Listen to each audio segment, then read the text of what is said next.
नमस्कार दोस्तों, back to our channel friends. मैं सबका अपने चैनल स्टॉक्स फॉर लाइफ पे बहुत स्वागत करता हूँ। स्टीफल फैमिली डेफिनेटली बस वॉरेन बफेट का एक बहुत ही पुराना और बहुत ही मजबूत कोट है। अगर आप इस बात को समझ गए ना, मेरा ऐसा मानना है कि शेयर बाज़ार को समझने में आपको ज़्यादा परेशानी और दिक्कत नहीं आएगी। और इस फॉर्मूला पे बहुत लोग डिपेंड करते हैं। जो पुराने और बड़े निवेशक हैं, वॉरेन बफेट को कौन नहीं जानता, लेकिन उनकी प्रेरणा को दोस्तों बहुत लोग सही टाइम पे यूज़ नहीं करते हैं। और एक समय उन्होंने एक बहुत ही अच्छी बात कही थी कि इम्पेशेंट पर्सन, जिनके पास पेशेंस नहीं है, वो क्या करते हैं कि मनी की तरफ बहुत ज़्यादा अट्रैक्ट हो जाते हैं और इसी चक्कर में या तो वो गलत शेयर खरीद लेते हैं या फिर अच्छी शेयर को गलत भाव पे खरीद लेते हैं। मतलब फोमो में आके बाइंग करना और सिर्फ मनी के चक्कर में पड़ना, वो चीज़ सही नहीं है। अगर आपके पास डिसिप्लिन है, पेशेंस है, तो ऑफ कोर्स उनको ऐसा लगता है, और मेरा भी ऐसा मानना है कि मनी उन्हीं के पास अट्रैक्टिव है, अट्रैक्ट होती है जिनके पास पेशेंस है। तो ऑफ कोर्स अगर आप मनी के पीछे से भाग रहे हैं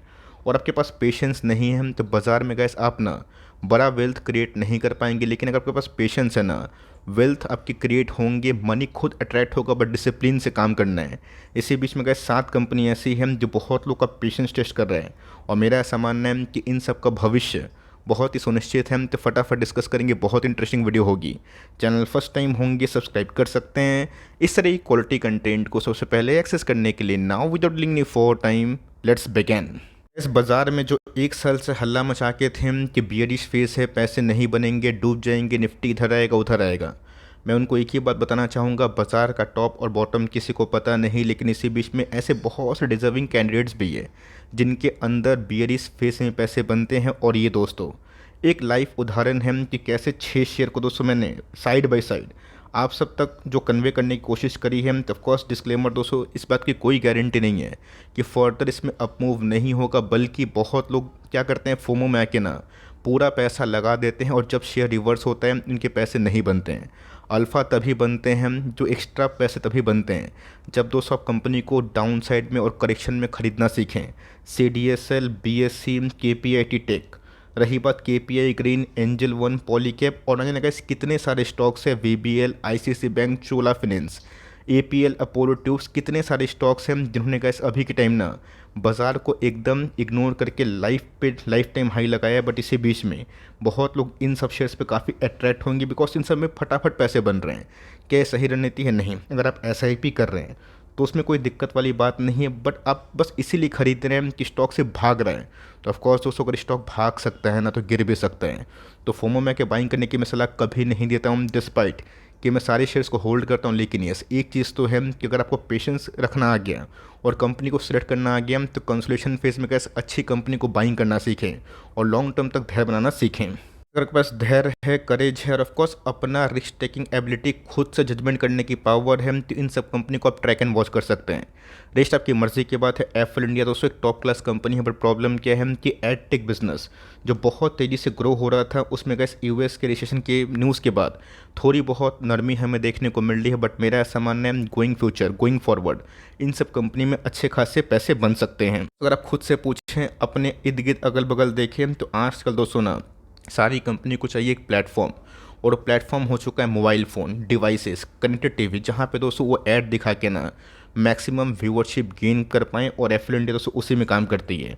ऑल्दो ये बात तो है कि पिछले 2 साल से कंपनी चली नहीं, लेकिन जितने भी गाइस कंपनी को मैंने आपको दिखाया ना, या तो वो करेक्शन के फेज़ में थी एक समय, या तो वो डाउन ट्रेंड में थी, या फिर कंसोलिडेशन फेज़ में थी। अगर आप इन सब फेज़ में गाइस कंपनी से निकलते हैं और ऑफकोर्स अपनी कन्विक्शन पे विश्वास नहीं करते हैं, जब स्टॉक निकलता है तो हाई तो वाली कहानी होती है। यस, ये कब तक भागेगा इसमें किसी को पता नहीं, लेकिन कंपनी 13,000 करोड़ के आसपास की मार्केट कैप है, 51 का पी है, जिस समय 130 के पी पे ट्रेड कर रहा था। तो कंपनी अच्छी है, काबिल है, लायक है, नंबर्स भी इनलाइन आ रहे हैं। जब तक इस ईपीएस में अर्निंग पर शेयर ब्रेकआउट नहीं होगा, तब तक भागना थोड़ा मुश्किल है। बट मेरा ऐसा मानना है, अगर आपके पास धैर्य है, बिजनेस को सीखने की ताकत है, और आपके पास लेवल्स जो है आइडेंटिफाई करने की एबिलिटी है, तो मेरा ऐसा मानना है कि आप इसमें ऑनगोइंग प्राइस में भी एसआईपी कर सकते हैं। यस, ओवर एलोकेशन मत करिएगा, बट लॉन्ग टर्म में आप जितना इन सब कंपनी को होल्ड करेंगे उतना ही फायदा होगा। कंपनी की बात की जाए, Prince pipe and fitting limited, ये वही कंपनी है जिनके Q2 के नंबर्स लास्ट ईयर काफ़ी ख़राब थे। कंपनी लोअर से फ्रीज हुई थी।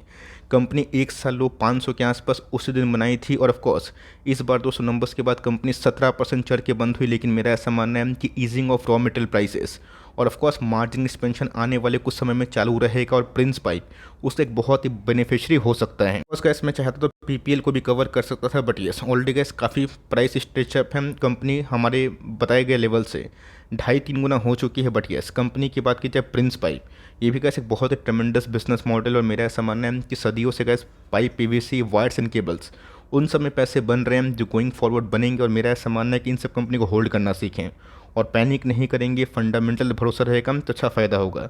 60 से गए सीधा इनका प्राइस शूटिंग 35 के आसपास है। रीज़न क्या है? बिकॉज एक समय कंपनी के अर्निंग्स हो ही नहीं रहे थे, और वही दोस्तों मैंने बताया था कि वो स्ट्रेचअप पी है, जो सही बात नहीं है, सही फिगर नहीं है।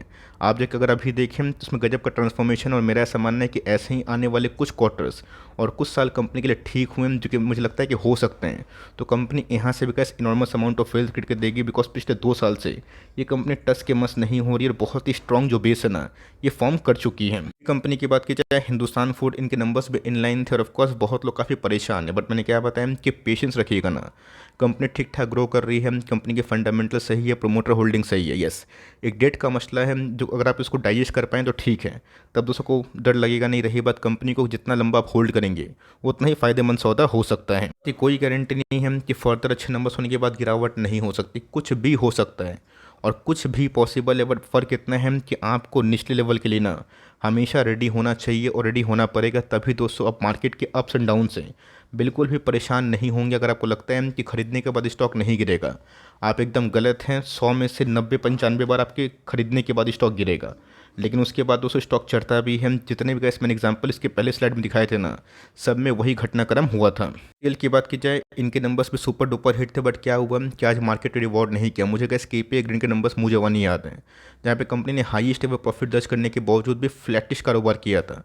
पर उसके बाद क्या हुआ, उल्टा करेक्शन हुआ था। उसके बाद क्या हुआ कि लास्ट 2 दिनों से अपर सेगमेंट में फ्रीज होता हुआ देखने को मिल रहा है। तो कंपनी सही है, मैंने बहुत बार इनके फंडामेंटल एनालिसिस करा है। तो ऑफकोर्स मैं वो सब दिखा के टाइम वेस्ट नहीं करूँगा, स्क्रीनर आपके पास है, आप चाहें तो एकदम ज़बरदस्त इसका फ़ायदा उठा सकते हैं। एफसीएल भी एक बहुत ही अच्छी कंपनी है, but yes due to weak sentiment in chemical शायद इसमें थोड़ा टाइम लग सकता है। बट यस जितना गैस टाइम लगेगा उतना ही फ़ायदेमंद सौदा है, बिकॉज एक समय गैस कंपनी 80% 85% डाउन थी, और उसके बाद कंपनी भागी भी। तो जो कंपनी आपको परेशान करती है, रिवॉर्ड भी देती है, बट शायद इतना है ना, आपके पास निचले भाव पे खरीदने का ताकत होना चाहिए। और यस इस बात को लेकर आप हम्बली इसको एडमिट करना सीखें कि अगर बाजार में करेक्शन होगा तो कोई भी रोक नहीं पाएगा। मैं भी गैस चाह के भी रोक नहीं पाऊंगा। जैसे गैस बुलिश फेज में कोई स्टॉक जब निकलता है, क्या आप उसको रोक पाते हैं? बस खाली तमाशा देखते हैं और मज़ा लेते हैं। तो सेम वही कहानी है। तो ऑफकोर्स गैस दोनों कमेंट्री साफ साफ होनी चाहिए। अगर इन केस गिरता है तो मैं क्या करूंगा, और इन केस मेरे पास अगर पेशेंस है 5-10 सालों का, तो मुझे क्या करने की आवश्यकता है। उसके बाद उससे एक बहुत ही अच्छा पिक है शेयर इंडिया सिक्योरिटीज। इसने जस्ट अभी के टाइम ही ब्रेकआउट देना शुरू किया है। ये भी गैस 1.5 साल से कॉन्सोलेशन फेज में था, बट कंपनी के अर्निंग्स पिछले कुछ समय से बहुत ही अच्छे हो रहे हैं। तो बोलते हैं कि सर कंपनी तो सही है, बट प्रॉब्लम है प्लेस की समस्या। अगर आप उससे ओके नहीं है तो इनका इस मार्केट में बहुत सारे विकल्प हैं। ये ज़रूरी थोड़ी ना है कि आपको यही सब स्टॉक खरीदना है जो मैं डिस्कस कर रहा हूँ। हो सकता है कि आपके पिटारे में, आपके पोर्टफोलियो में, आपकी नज़र में कुछ ऐसा स्टॉक भी हो जो मेरी नज़र से वंचित हो। आप चाहें तो कमेंट बॉक्स में बता सकते हैं, मैं उसको एनालिसिस करूँगा, देखूंगा, समझूंगा, आप सब तक कन्वे भी करूँगा। तो कंपनी गैस फंडामेंटली अच्छी है, और यस अगर गैस ये लेवल 1700 के आसपास टूटता है, 1600 के ऊपर कंपनी क्लोजिंग देती है और स्ट्रॉन्ग क्लोजिंग देती है, तो मेरा ऐसा मानना है कि इस कंपनी यहाँ से भी बहुत ही अच्छा पैसा बना सकती है। स्पिक करने का वजह क्या है? सेम 14 का पी, 5000 करोड़ के आसपास की मार्केट कैप, जिसके अंदर ह्यूमंगस पोटेंशियल है। तो ऑफकोर्स गैस आप इन सब कंपनी को अपने वॉच लिस्ट में रखें, और लिए हैं ना तो होल्ड करना सीखें, वरना वही कहानी होगी CDSL वाली कि लोग 1350 1250 का ब्रेकआउट करते बेच दिए, सोचे कि फिर से 1000 का लेवल आएगा। आज गैस कंपनी 1800 के आसपास जा चुकी है। और दोस्तों one of the unhappiest company जो बहुत लोग कमेंट करते हैं, हैप्पीएस्ट माइंड्स की नाम ही सिर्फ हैप्पी है, बट हम लोग को अनहैप्पी करके रखा है। ऑफकोर्स गैस कंपनी ख़राब नहीं है, और जिस सबसे गैस टेक रिवोल्यूशन आने वाले कुछ सालों में होगा। मेरा ऐसा मानना है कि जो कंपनी AI में काम करे, ये हो गए टाटा एलेक्साई हो गए, LTTS हो गए, परसिस्टेंट हो गए, इन सबको बहुत ही अच्छा फ़ायदा मिल सकता है। आपको दोस्तों मैं कोई भी डिफेंड नहीं करूंगा कि KPIT और हैप्पीएस्ट माइंड्स एक समय एक साथ चल रहे थे। आज हैप्पीएस्ट माइंड्स वहाँ से बहुत ही नीचे है और KPIT वहाँ से बहुत ही ऊपर है। ये वक्त का पहिया है। आज HDFC बैंक नहीं भाग रहा है तो क्या YCC बैंक से बहुत ख़राब बैंक हो गया? मेरा बोलने का मतलब है कि HDFC बैंक भी वही काम कर रहे हैं जो ICICI बैंक कर रहे हैं। बस फ़र्क इतना है कि इन्वेस्टर भी ICICI बैंक पर ज़्यादा भरोसा कर रहे हैं। HDFC बैंक की प्राइस करेक्शन चल रहा है, कंसोलिडेशन फेज चल रहा है, तो ये गैस डिपेंड करता है, इससे गैस ना बिजनेस खत्म होने वाला है HDFC बैंक का ना ICICI बैंक का। पैसा इधर से उधर ट्रांसफॉर्म होता है, बट इतना है कि आपको नज़रिया लंबा होना चाहिए। यस, करेक्शन तो कभी पॉसिबल हो सकता है, बट यस जो प्राइस करेक्शन में कंपनी अभी मिल रही है ना, वो मेरे हिसाब से MOS के लेवल के काफ़ी करीब है या फिर आ ही चुकी है। स्टॉक की बात की जाए, इंडिगो पेंट्स लिमिटेड, इसको इस मैंने 1000 के लेवल पे बहुत बार कवर किया था, बताया था कि अपने IPO के प्राइस से पूरा का पूरा फ्रॉड निकल चुका है, नंबर्स पे काफ़ी इनलाइन आ रहे हैं। और मेरा ऐसा मानना है कि पेंट इंडस्ट्री पर आपको भरोसा है, और ये भरोसा है कि आने वाले कल में क्रूड के भाव उतने सस्ते नहीं करेंगे। तो मेरा ऐसा मानना है कि सदियों से गैस पेंट में बहुत पैसे बन रहे, और आने वाले दशक में भी ना पेंट लीड ही मारेगा। प्रॉब्लम क्या है कि लोगों को अभी के टाइम बहुत ज़्यादा डर लग रहा है कि ग्रासिम की एंट्री होने से क्या हो जाएगा, वो सब गैस छोड़िए। आपकी कंपनी अर्निंग्स अच्छा पेश करेगी तो रिवॉर्डिंग मशीन बन सकती है, ये प्राइस पे गैस खराब नहीं है, बिकॉज वैल्यूएशन गैप काफ़ी हो चुका है। 54 के आसपास पी मिल रहा है और 7000 करोड़ के आसपास की मार्केट कैप है। ये सारे स्टॉक ऐसे या तो मिड कैप है या फिर स्मॉल कैप है, जिसको मैंने शेयर किया।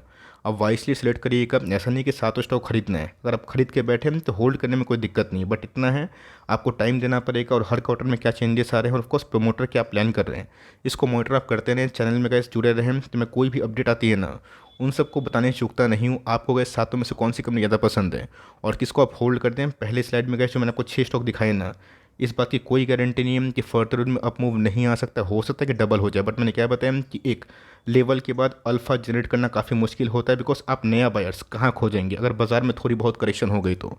SIP चालू है तो कोई दिक्कत वाली बात नहीं, बट फ्रेश एंट्री करने से पहले एनालिसिस खुद की ज़रूर मोटी मोटी होनी चाहिए। ये कोई रिकमेंडेशन वीडियो नहीं है, ये एक एजुकेशनल प्लेटफॉर्म में है जहाँ पे गैस मैं अपना जो अनबायस्ड व्यू है आप सब तक कन्वे करता हूँ। रिश्क सबकी मर्जी की बात है। वीडियो अच्छी लगी तो प्लीज़ लाइक करिएगा, और चैनल फर्स्ट टाइम होंगे सब्सक्राइब करके बेल आइकन को प्रेस करना भी ना भूलिएगा। तो गैस मिलते हैं जल्दी ही, तब तक के लिए बाय।